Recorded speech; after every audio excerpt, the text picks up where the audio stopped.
Hey everyone, it is August 19th, 2014, and welcome to Thingcast number 5, a live hangout and question and answer session. So please, if you have any questions or comments, just pop them in to the live comment section. For some reason, the question and answer app is not working this morning, so we're just going to do this with live comments, and please be aware that the live comment system is a little bit laggy. So I'll get to your comments at the end of the hangout, and I'll try to answer a few of your questions. The topic for today's cast will be the Beats Solo2, and particularly the community reaction to Tal Hertzen's positive review. But first, I wanted to do some housekeeping, so a few items of news, and I have notes today. So the first thing is that I have going to put in an order for the V-Motor M100, thanks to some really generous individual PayPal donations, as well as my lovely Patreon backers. So I'm going to be able to order that a little bit earlier, so just watch out. I'm probably going to make the Amazon order right after I finish this hangout, so that's going to be exciting. The next item of news is that it is coming up to the end of the month in Australia, which means that the Surface Pro 3 will be launching in Australia on the 28th of August. And I will probably be getting one. So first I've got to sell my old Surface Pro 2, and if any of you watching are in Sydney and you're kind of keen to pick up a Surface Pro 2, give me a shout. I'll be quite keen to actually give that to someone local. But once I sell that, I'll probably get the i3 model of the Surface Pro 3, just because I recently managed to get this MacBook Air for $500, so I'm kind of all sorted as far as laptops go, but I think the i3 Surface Pro would be a good entry-level model, particularly to try out for students, and also really looking forward to doing kind of illustration and that kind of thing on it. So that's going to be exciting. Next item of news is that the Sony XBA H3, which is the hybrid Sony in-ear, has actually gone back to the $250 price on Amazon US. I checked that yesterday. So if you were looking to buy that, the price went up a few months ago, but it's gone back down, and I think it's a good bargain. It's not, if you're looking for an everyday in-ear earphone, I don't recommend the H3 just because it's not practical in terms of noise isolation and fit. But if you want something really special for quite a reasonable price, I think $250, the H3 is definitely a great option. The last two items of news are just two things you should go and see after this hangout. Number one, go see Snowpiercer. It is a really awesome piece of science fiction. Just awesome. Just go see Snowpiercer. I wrote a bit about it on my blog, lachlanlikesathing.com, so you can read a bit about it if you don't know anything about it. But it is a really nice piece of science fiction, and if you ever wanted to know what a Bioshock movie would be like, Snowpiercer is it. So go see that. And the other thing that you should go and watch is the new DJ Khaled music video. If you don't know what I'm talking about, DJ Khaled started recently a collaboration with Bang & Olufsen for a line of new headphones based on the H6, and his new music video is even better than the launch ad, because it's just a normal music video in which he just randomly talks about his headphones. It's incredible. I linked it on my Facebook page, facebook.com/LachlanLikesAthing. But if someone in the comments wants to pop the link into the comments so that people can talk or see what I'm talking about, that would be cool. But anyway, that's as far as it goes for housekeeping. Now we're going to talk about the Beats Solo 2, or maybe it should be called the Beats Squared, because on the packaging, which I don't have right now, it is actually a superscript above the no, actually, oh well, on the actual headphone itself, it doesn't have any sort of 2 or superscript or anything.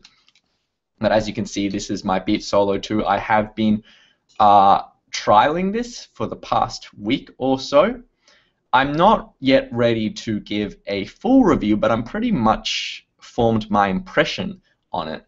But I wanted to talk about this headphone particularly because I can't fit this into the full review, because recently Tyle Hertzens over at Innerfidelity gave a very positive review of this headphone.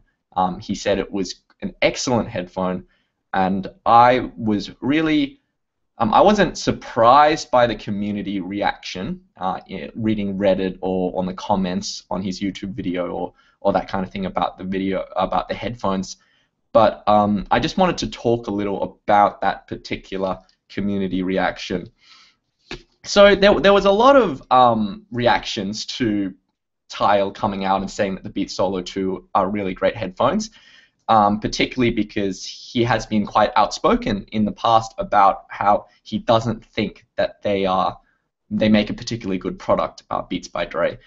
And he you know, he made his case very clearly in terms of recognizing his previous comments, pointing out that he felt that the headphones had a really, really nice tone that he liked, and in the end, he is going to put them on his wall of fame, so his favorite list of headphones. So, you know, it's worth reading that review if you haven't done so already, but it's certainly caused a bit of a storm in a teacup as far as headphone controversies go. There were a fair amount of different reactions to the review. For some people, it seems like it was a bit of an existential nightmare.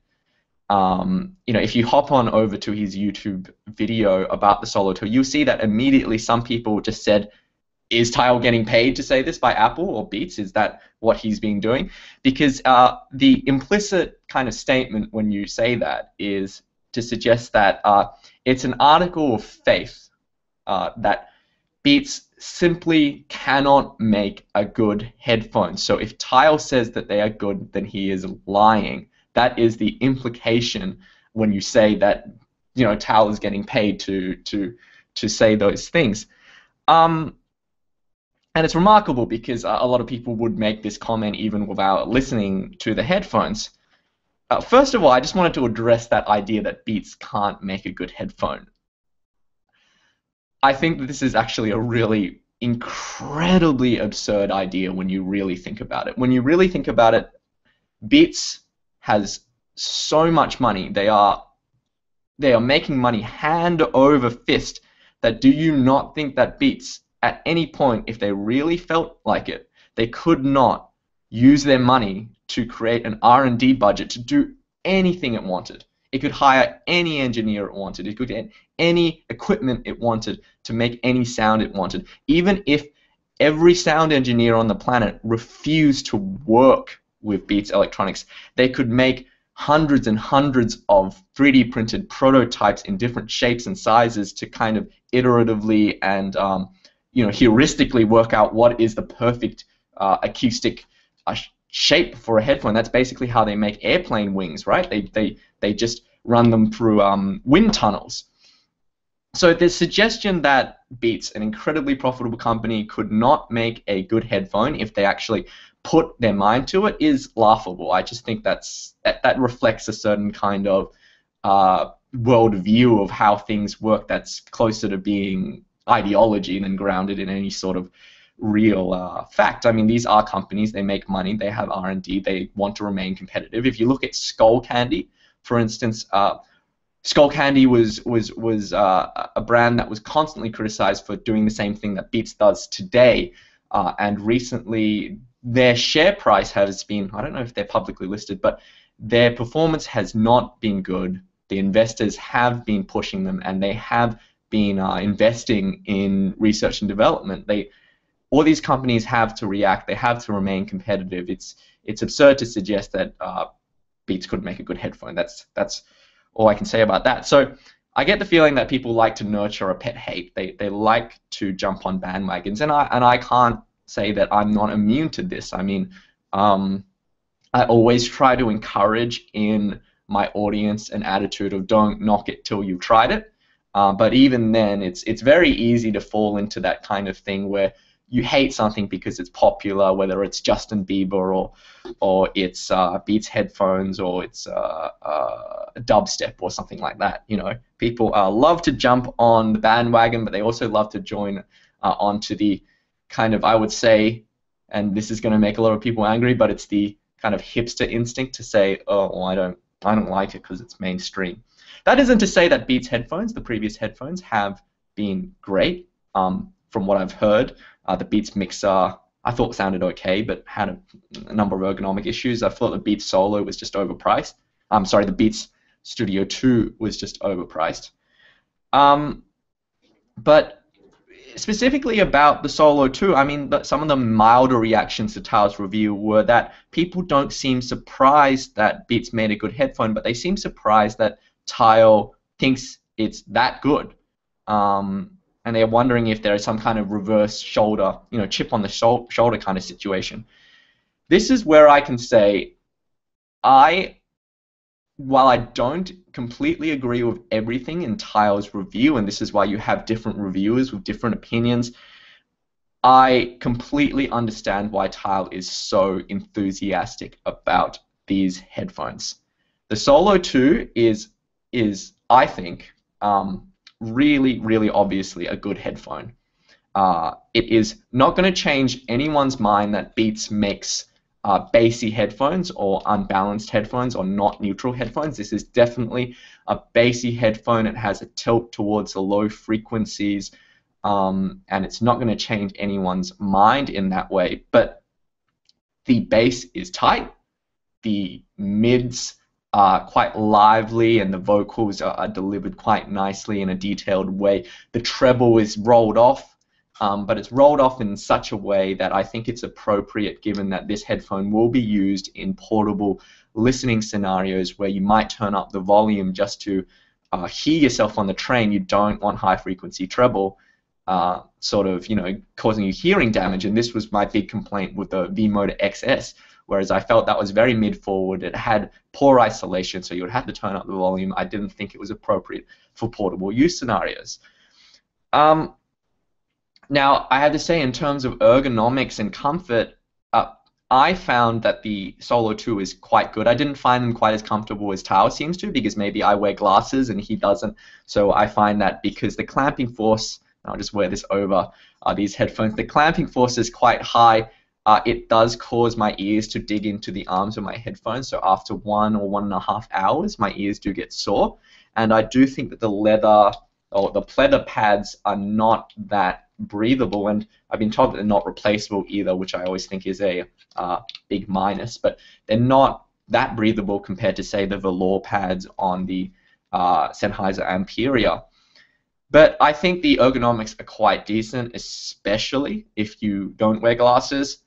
I find the Ampere more comfortable. It's still a bit more of a lightweight headphone. I do like the headband, but this is definitely one of the better designed on-ear headphones that I've tried. And I think that Beats has made a headphone that ticks a lot more boxes than it misses. Now, yes, the mid-bass on this headphone is a bit boomy. It definitely has a really kind of chesty sound. Well, I shouldn't say boomy. The kind of word I would like to use, because boomy implies that the bass is kind of flabby or uncontrolled, and I don't quite think that's the case. I think it's more kind of bloom, in that there's a particular emphasis in that frequency band of mid-bass that makes everything really chesty, and the emphasis is not quite natural. It makes it makes everything sound, it doesn't sound like the Studio 2, for instance, is a headphone, I think, which sounds a lot more artificial and synthetic, because on the Studio 2 you have these mids which are really honky, and then you have this same mid-bass kind of emphasis. It's a bit more natural on the Solo 2. It's still not going to appeal to anyone who wants neutral bass. It's just not going to do that. But there's a lot of brands now that make bassy headphones that do quite well in the market. V-Motor has been quite popular for some time. Now, the other thing about V-Motor is that they make headphones that have really nice build quality, and again, people are going to not like this headphone because it's all glossy plastic, which is something a lot of people just hate. I don't love the glossy plastic myself. I would have loved matte finish, especially because glossy plastic attracts fingerprints.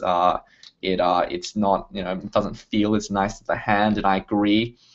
We are used to, thinking glossy plastic is cheap because we're used to playing around with a lot of glossy plastic cheap toys. The actual build quality itself doesn't feel that bad. I mean, I hate to kind of snap these on air because I don't feel completely confident in them that I would in the same way with, say, a Sennheiser Amperia, but I do think the build quality is quite decent. But yeah, certainly no V-Motor excess in terms of build quality. I still think the Sennheiser Amperia with its mix of metal and composite plastics is a little stronger, but you know, I don't think the build quality is that bad. A lot of people will criticize headphones because they think that people buy them for fashion rather than sound. And that may be the case. Some people buy things because it looks good. I can't say that I don't think that I like the look of this headphone. I do like the look of this headphone, and it does play a part in my purchasing decision. I don't like buying headphones that look like science experiments or things like that, because when I wear them out on the street, they look a bit crazy. I mean, you look at the NAD Viso HP50, if you put that on your head, you look a bit crazy out in public. Some people are just going to say, oh, I'm a practical person, I don't care what people think, you know, I'm just going to put anything on my head. But I can't say that I'm one of those people. You know, if people were staring at me, I'm going to think maybe I should not be doing this thing. And the same goes for wearing giant, you know, Beats Studio headphones on your head and looking like a twerp, I think, with those giant studio headphones. But then again, they have a certain kind of absurd charm to them, so I don't really know. The thing I think about criticizing people for wearing headphones because they're fashionable, I think what makes that really an invalid kind of criticism is that in the end, headphones are luxury products. Whether you're buying them because they look good or they sound good, they are a luxury, right? People buy them because I've met so many people who go, I don't want to spend any more than $20 on an earphone. I just want to be able to hear the sound. When you start buying expensive headphones, you're really kind of making a statement. You're making a statement that I appreciate good sound. And I don't see why that's any less or more valid than saying I appreciate the way something looks. You know, it's no different from saying I don't really get that instinct. I understand why people say it because they think that there is an element of utility in headphones, but you could say the same thing about designer watches. You could say the same thing about luxury sports cars. Sure, luxury sports cars and designer watches will tell you the time or get you from A to B, but there's another reason why people are buying them. A lot of times you buy them because you're interested in the aesthetics, they say something about you, etc., etc. Now, I do agree that people should do research before they buy headphones. They shouldn't just buy them based on the fact that they look nice, but you know, that's kind of my stance on that issue. Now, as far as how I would rate these headphones, because I have made some comments on these and already people in the comments are kind of reducing my opinion to these. Yes, there are headphones that I like more than the Beats Solo2. I like the Sennheiser Amperia more. I love it, and it's my favorite on-ear headphone. Tyle actually, I think, prefers the Solo2 over the Amperia, but that's because he thinks that the high-frequency spike on the Amperia is just a bit too much for his ears. I don't feel that way about the headphones, whereas compared with the V-Motor XS, I didn't like the the mid spike on that headphone. So again, it's always different folks for different strokes for different folks. If you really want to get a good opinion on a headphone, don't just listen to one reviewer and don't get a chance and listen to it yourself. As far as other kind of headphones go, I think over-ear headphones, which are an interesting comparison to on-ear headphones, the Audio-Technica M50X I think is a better value all-round portable package. And I think there's lots of other on-ear headphones which I think I probably would prefer the sound if I could do the direct comparison, but I don't have them on hand. But things like the Beyerdynamic DT1350, the Beyerdynamic T51P, the Audio-Technica ES10, etc., etc. But keep in mind, I bought the Solo2 in Australia for something like $210. And in terms of street pricing, this puts it directly in competition with things like the V-Motor XS, the Bose Soundtrue on-ear, etc., etc. And I like those more than this. Sorry, I like this more than those. And I like the Amperia more than the Solo2. And the Amperia you can get today for like $150 because it's discontinued. And if you're still kind of wondering about that, I think that's a really good entry price for it. There's other headphones that I really want to do a direct comparison to, the Audio-Technica ES700. I really want to be able to directly compare to the Solo2. the Onkyo HF300. That was a thing, you know, a few months ago. Everyone stopped talking about it since then, but I've still been really quite keen on having listened to that. So that's something that I really want to try. Now, again, the basic signature is not for everyone, but where I think the community seems to have a hard time in terms of discussing the Solo 2 is that they some people confuse preference for sound quality. You know, if you like something more, you think it means it's better. And I think that to a certain extent, there are performance characteristics of headphones that, you know, make some headphones better than others in terms of detail retrieval, in terms of kind of damping on the driver, in terms of, you know, how tight the sound is overall. There are some things that are kind of performance characteristics that you might value if you are kind of looking for an objective measure. But in the end, once you get up to a certain point of performance, so much of the rest of it is preference. So much of it is in terms of how much, what kind of sound signature you like.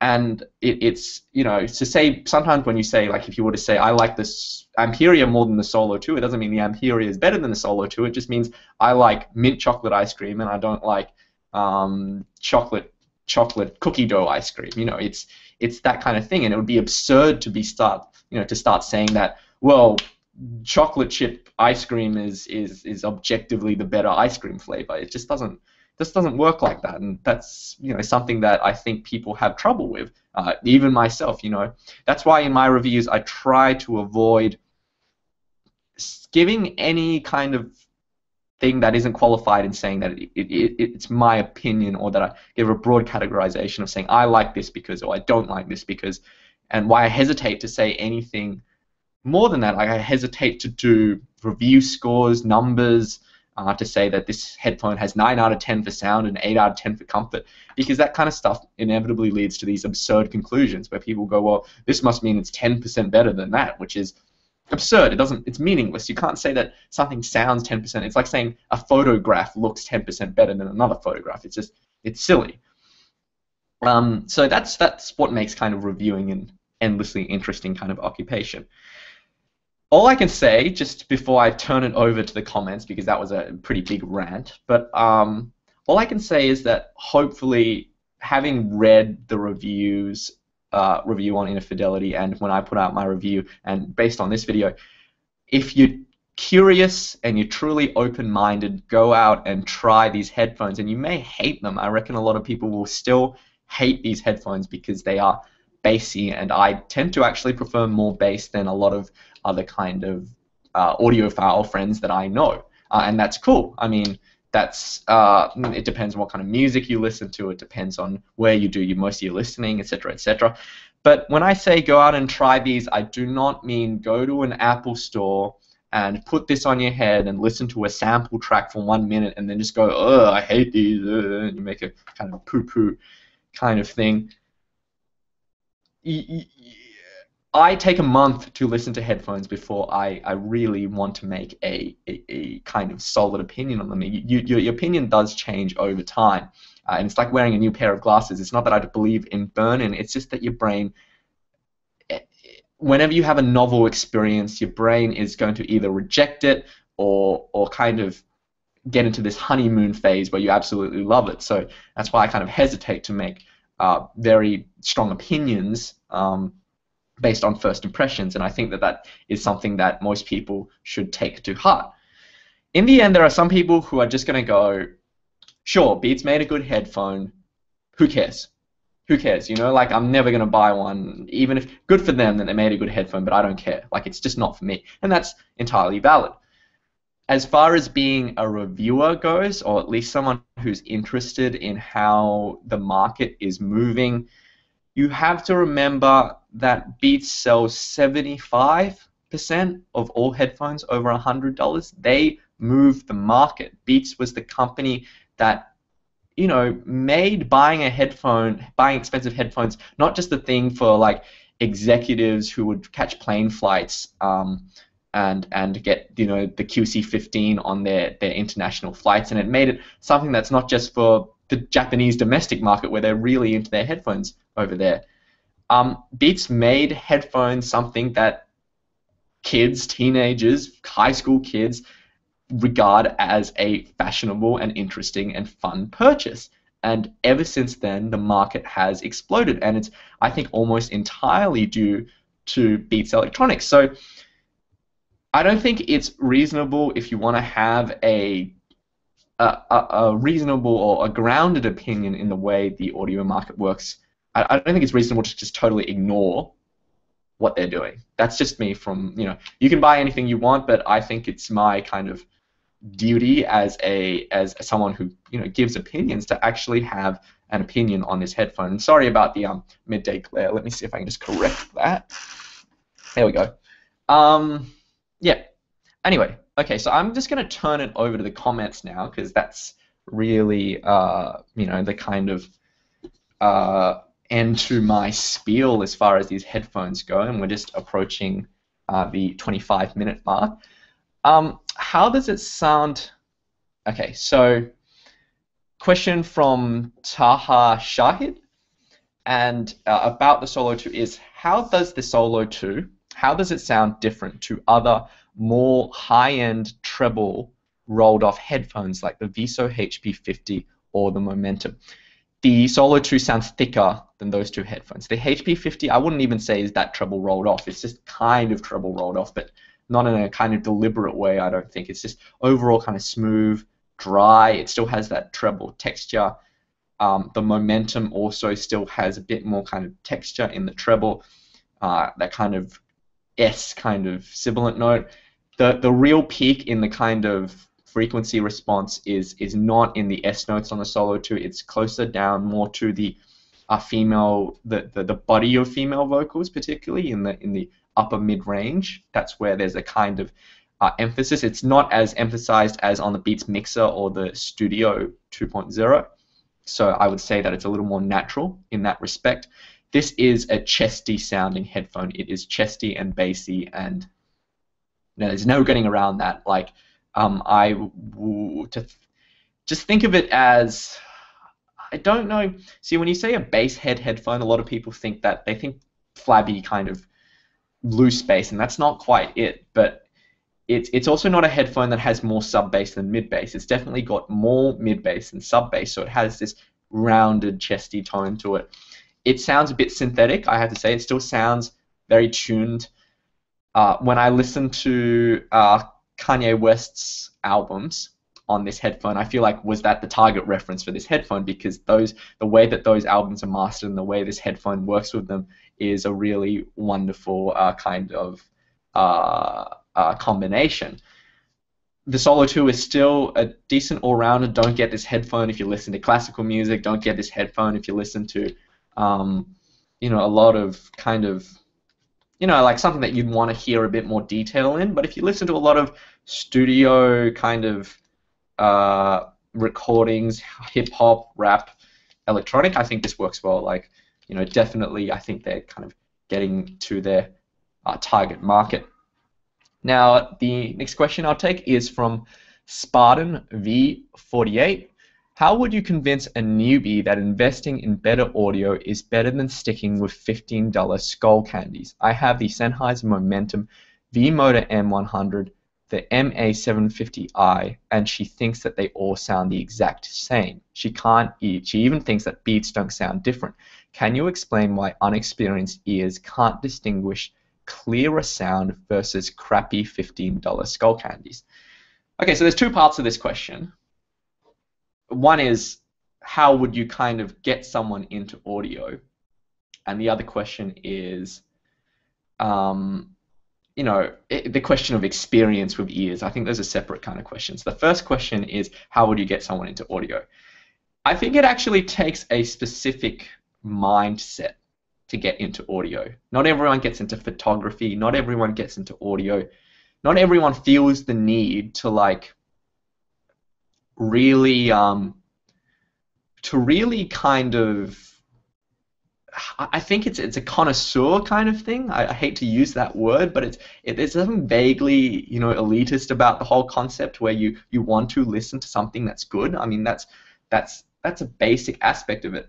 But if I wanted to really get someone into audio, I wouldn't do the thing that a lot of people do, which is to go, listen to this, listen, listen, isn't it amazing? Isn't it amazing? Like, because that's not how you know, a lot of times that's not how people kind of get that something good. Most people get something, you know, learn that something is good because they, over time, they do the comparison, and like with in the case of my reviews, after a month's time, I'm kind of like, oh, you know, I guess I ended up really liking this for this and this and this.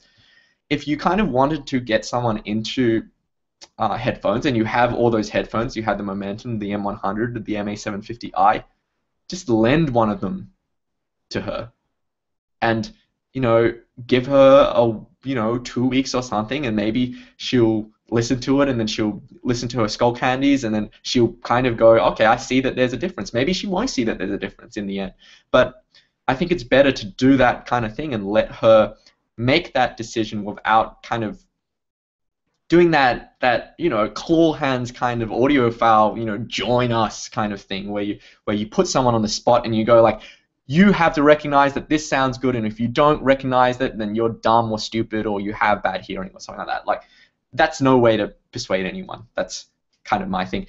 In terms of why in terms of experience with ears, can people pick out different kind of sounds? I think it's partly, I think there is a degree of experience to it. I don't want to overemphasize the role experience plays, because I kind of think that suggests that we do have the. No, don't get me wrong. I do believe that some people are probably golden ears in the same way that some people have better senses of taste, better sense of hearing, that kind of thing, better sense of smell. But I don't want to overplay the role that kind of really plays in audio. I think it's more the kind of case where if you've tried a lot of things, and especially if you've tried more than one headphone, you get an idea of what you look for, because you've listened to songs enough to work out, oh, I really like the way that guitar riff sounds in this particular track, and I know that I like it more on this headphone than that headphone, and then over time you develop that experience, and that's the only real kind of experience that audio reviewers have over someone who just writes a review on Amazon. The only benefit that they have, apart from whether they can articulate the differences, is whether or not they've listened to a number of things. The same way someone, you only trust movie reviews from people who've watched a lot of movies, because they can tell you this movie is derivative of that, or this movie does this but does it clumsily, or this movie does this better than those movies. It's about having reference points. And that's why I think if you lack reference points and your only reference point is either the $15 Skull Candy or someone going, listen to this for 1 minute and then tell me it's amazing, you're just not interested. And I think a lot of times people might hear a difference but just go, I don't want to get this person away from me. I don't want to hear this anymore. Like, please just leave me alone. I don't want to spend any more money, so just let me, I'll just tell you that they don't sound any different. That's the kind of thing. Okay, so the next question from Fresh, I just won't read that username, but do you personally prefer headphones or stereo monitors in terms of just overall listening? In terms of overall listening, it really depends. Recently I got my Bowers & Wilkins MM1 speakers, so I've enjoyed having those. Just if I'm listening to music casually, I just put the speakers on, because it's just, having this thing on your head, after a while it does get tiring. But if I'm listening to a new album, or I want to really kind of enjoy something, I normally do put headphones on. I put headphones on because I turn up the volume without disturbing my neighbors. I put headphones on because a lot of times the thing about headphones compared to speakers is that speakers respond to room resonances depending on placement, everything like that. The optimal position depends on where the room is, everything like that. With a headphone, the room resonance is in the headphone. That's what the headphone design is. That's what they've designed now. I'm sure there's other factors like external air pressure, etc., but by and large, they're more controlled environments. And the same goes for in-ears. Resonances are easier to control in like tiny little in-ear earphones. So I think I prefer in-ear earphones a lot of the times over headphones. But what I normally do when I go out on the street is that I have a pair of in-ears and a pair of headphones, because no matter what the kind of pair of headphones, after about 2 or 3 hours, your ears might get a bit sore, and then I swap to in-ears, and then I do that kind of thing. And I always try to keep an emergency earphone in my bag. Look, the sun's disappearing again, so let me just fix that. So that's how I feel about that. Next question is from King Bubbles. What drivers does the Beats headphone have? In my opinion, Beats headset and headphones seem to me more like a fashion item. That was what I thought in the beginning. Since Apple acquired Beats, I'm really wondering if they will improve the sound quality. I don't necessarily think that Apple acquiring Beats would necessarily cause a improvement in sound quality. I'm not saying that they won't improve in sound, but I don't think that will be the main catalyst, considering Apple seems more interested in terms of wearables and that kind of thing at the moment. Now keep in mind, Apple, they've got most of their audio technology from Fostex. They got the OEM Foster Electronics, which also did the OEMs for the amazing Danon headphones, and now they do the TH600, the TH900. They're a very, very good Japanese OEM company. They designed the Apple EarPods and that kind of thing. With Beats, originally, the engineering, even though Beats has denied this publicly, and there's been a bit of a kerfuffle, a bit of a controversy over this, the original engineering knowledge came from Monster Electronics, and Monster has actually proven itself in a few years. Actually, even though they're notorious for being the overpriced cable company, they have made some pretty good headphones and some pretty good earphones, and I think they've earned the begrudging kind of respect of the head-fi community. The Beats headphones, I have no idea who makes these. For all I know, it's most likely that Beats is a big enough company that all the manufacturing and all the engineering now is done in-house. They do not have to rely on OEM companies anymore. And as a result, we don't know anything about the drivers. It's like Bose. We don't have any specifications, etc., etc. Keep in mind that drivers are not really the important... they are important. Drivers are important in terms of how you design them, obviously, in terms of implementation. But a lot of marketing, in terms of driver materials, that kind of thing, is not always not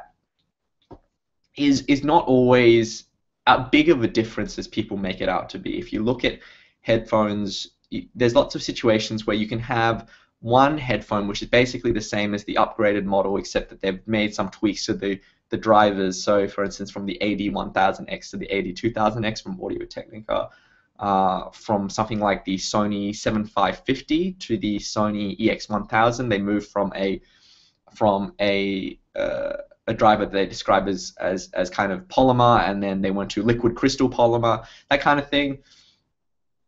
Given the exact same driver implementation, the driver material has less of an effect than you would necessarily expect. Now, of course, driver material is important because the material determines the breakup point of the driver. It determines when the driver stops moving as one unit, as perfect piston movement, and starts kind of breaking up so that some parts of the driver are moving at rates of other, and then you get phase issues, and then you get sort of resonance issues, etc., etc. So, yeah, all I can say is just the proof is in the pudding. I think it's better not a lot of the times. I mean, there are some drivers that will sound a certain way. All my experience with the biocellulose or the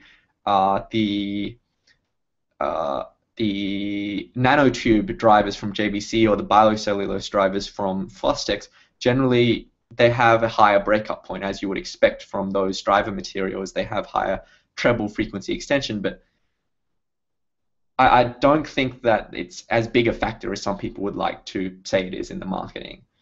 Okay, so the next question I'll take from David Hernandez, and he asks, and I'll probably just do this for another 10 minutes, and then maybe another 5 minutes, and then I'll kind of try to keep this into a 45-minute window. But when is your next audiophile series?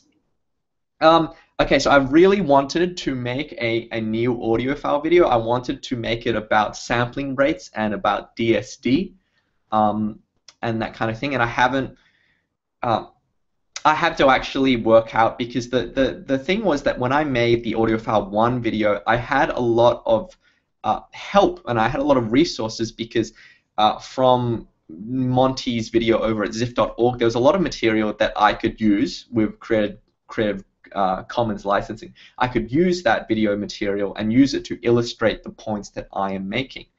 Whereas with the sampling rate video, I don't have the kind of graphs that I would like to have to be able to illustrate these points. So I'm trying to work out if I want to do it on paper and do it as kind of like a drawn tutorial kind of thing, or maybe wait until I get my Surface Pro 3 and just do it electronically. It takes a lot of, I want to make these videos good, so I want to be able to explain the concepts well. But definitely, that has been in my mind. It's not something that I've abandoned, and it's certainly something that I really want to do. I want to keep making those videos, but I do want to find a format that makes it sustainable for me to keep doing those videos. Okay. So, Alosio MM says, what do you think of the new matte white color? I actually haven't seen the new matte white color, and I don't know if, I didn't know that they made it a matte white. I thought it was a glossy white. All I can say is a matte white makes me think that it will get dirty very quickly, especially a matte white. A glossy white, you wouldn't expect anything to permeate the surface. I suspect a powder finish is more susceptible to stains and that kind of thing. So, especially the ear pads, a white ear pad seem like a bad idea to me. But I think it would look pretty cool in person. I haven't seen it, but I might, check it out. I didn't know that such a thing existed. Okay, there was one last question from Rain Village Hero. Hi Lachlan, one question. I want to upgrade. I currently own a Noontech Zorro HD, and I want to upgrade for exercise. Do you think the Solo2 is a good choice for the gym? No, I don't think the Solo2 is a good choice for the gym. And the reason why I say that is because the ear pads are just not quite that breathable. So your ears might get a bit sweaty, and then they'll just make the ear pads funky, and then because you can't replace the ear pads on this headphone, it's just not a good candidate for that kind of thing. When I go do exercise, my actual favorite headphone, and it's not going to be everyone's favorite, but my favorite is the Cost Porter Pro, because you can get this for really cheap. It's really lightweight. I wish it was single-sided cable, it isn't. But the ear pads are cheap and easy to replace. You can buy them on Amazon for really cheap. It doesn't block out that much external noise, which I actually prefer if I'm running, especially if I'm doing my running outside, because I don't like using treadmills. I prefer to do running on like soft surfaces like grass and that kind of thing, and you can do sprint training on that kind of thing. I prefer, and it's a cheaper headphone as well, because no matter what headphone you have, you're gonna break it at some point, because you're gonna get caught on a machine or something like that, and the cable will be torn out. Even if you have a detachable cable, you will get issues with the actual connection terminals experiencing problems. So I like the Cost Porter Pro as a sport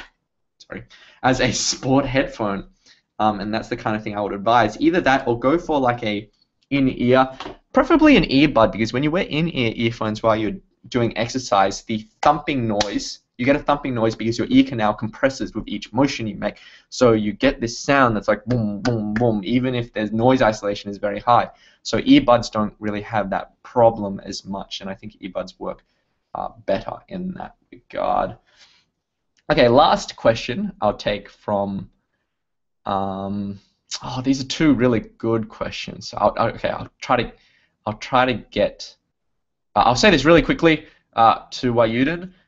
I don't know anything about the Sony flagship headphone. Don't ask me. I literally only know what the thing was that I posted on Facebook about it. That's all I know about. But I'm excited. I'm also very excited about the new Fostex open-backed headphones. So when I sell my Surface Pro 2 and get the Surface Pro 3, I think I'm going to have enough money left over that I think I might treat myself to actually something. I've been listening. I borrowed my friend Shane's Danon D5000, and as much as I didn't like the Fostex TH600 in my brief listen, this is a modded pair I really loved. oh, I really love this headphone, so I'm thinking about getting a TH600. I'm not sure. Don't hold me to that, but I am thinking about it. Taha Sahid asks, would you say your preferences have changed from mellow signatures to more aggressive signatures? I would say that, okay, here's my head-fi journey, or hi-fi journey, I guess. When I started, I was one of the kind of treble heads where I went, oh, I don't want to, you know, because everyone's like this. I don't want to listen to bass. Bass is like for the the ignorant, unwashed masses. I want like something with treble, and you know, I can enjoy that. And so I was really into. I never got an Etymotic, but I was kind of interested in that. I got a Hi-Fi Man RE400. I got the M50. Everyone gets the M50, etc., etc. Then over time, I realized, oh no, I kind of like more mellow sound signatures. So I started drifting towards things that were really warm and kind of really thick. Nowadays, I don't really know what I like, because I find myself really, like, I know what I don't like now. That's the thing. I know that I don't like mid-band thickness. I don't like particularly lower treble I don't like that raw sound, but I don't mind a treble spike as much as I used to, and maybe my high frequency hearing has changed over time. But for instance, the HD25 before a number of years back, I didn't like the HD25. I found it metallic and kind of piercing. And nowadays, I love my Amperia. I absolutely adore it. So maybe I've kind of adapted to more aggressive sounds. I don't know.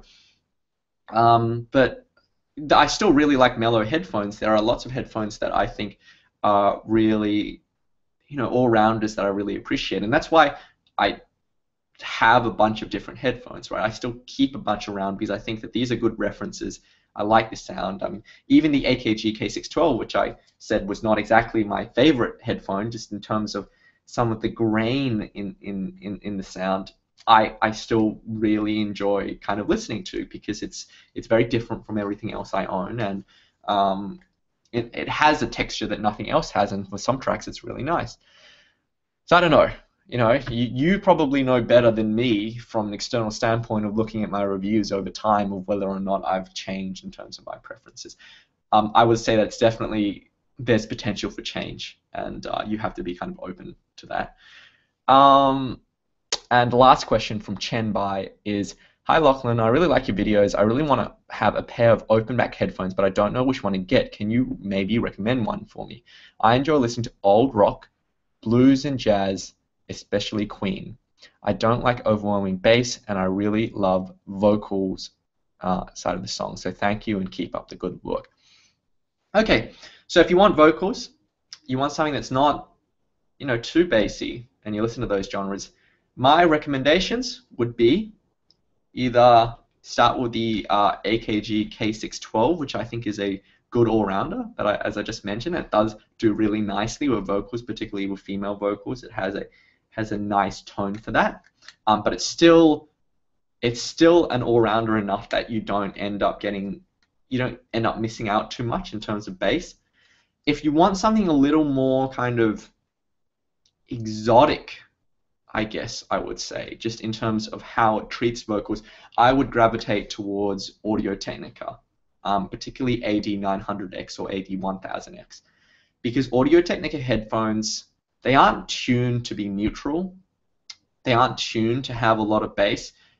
Unlike the kind of German companies, which are like Bayer Dynamic and AKG and Sennheiser and Austrian as well, those companies are very engineering focused. They want to just deliver something linear.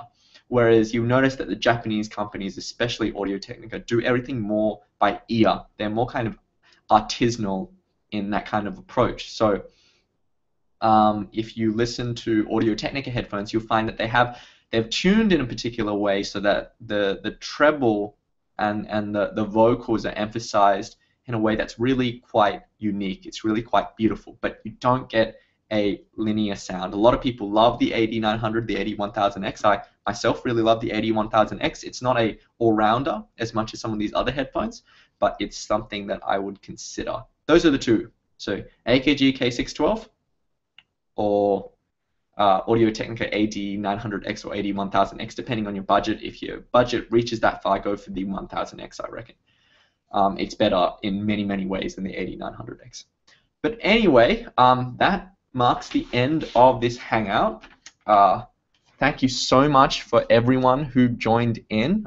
Thank you for all your comments. And again, if you're not watching this live, you can still make comments and you can still do this kind of thing. Though I find that most people don't really, they get a bit daunted when they see a 50-minute video coming up on the subscriber feed, and I don't blame them. But hopefully you found this interesting. If you had any additional comments, leave them. I'll stick around a bit longer afterwards to answer any other questions I didn't pick up.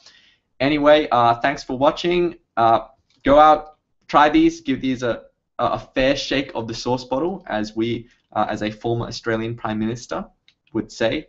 And happy listening.